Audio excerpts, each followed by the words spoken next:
This is where the world ended for millions, and no one knew why. Picture waking up in a medieval town to the toll of church bells that never stop ringing, not for prayer, for death. The air smells of smoke, sickness, and fear. Doors are marked, streets are empty. Somewhere in the distance, a cart rattles over cobblestones, its driver shouting, "Bring out your dead." This was the reality of the bubonic plague. It began almost invisibly. In the mid-1300s, traders arrived in port cities carrying silks, spices, and something far deadlier. Hidden in the fur of black rats were fleas infected with a microscopic killer. No one saw it arrive. No one understood it. But soon, people began to notice something strange. A neighbor fell ill in the morning, and by nightfall, they were gone. The symptoms were horrifying. First came fever and chills, then headaches so intense, victims clawed at their own skin. Within days, painful swellings, called buboes, appeared in the armpits, groin, and neck. They grew black and oozed pus. Skin darkened as tissue died. Some vomited blood.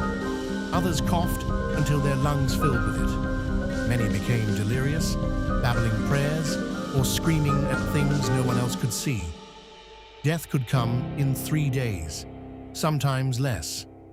Families watched helplessly as loved ones transformed before their eyes. Mothers refused to touch their children. Husbands abandoned wives. Priests fled parishes. Doctors, dressed in long robes and bird-like masks stuffed with herbs, believed the disease spread through poisoned air. Their treatments, leeches, bloodletting, burning incense, did nothing. The plague kept coming. Daily life collapsed. Markets shut down. Fields went unharvested. Livestock wandered untended. Entire villages fell silent. Survivors described walking through towns where not a single voice answered their calls. The fear was worse than the sickness. People whispered that the world was ending, that God was punishing humanity, that demons walked among them. Some blamed outsiders. Strangers were driven out, attacked, even killed.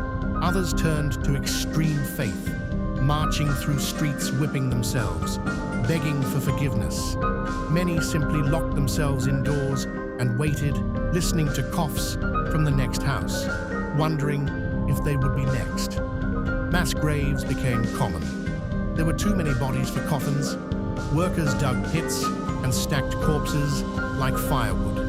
The smell of decay hung over cities like a permanent fog, and still the bells rang. No one understood that the true enemy was tiny, smaller than a grain of dust.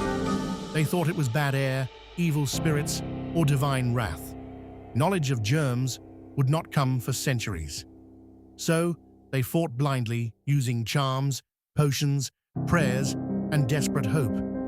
Yet something strange began to happen. After wave upon wave of death, the plague would vanish.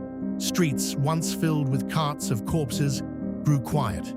Survivors crept outside, blinking in disbelief. Life cautiously returned. But nothing was the same. So many were gone that entire ways of living had to change. Workers demanded wages.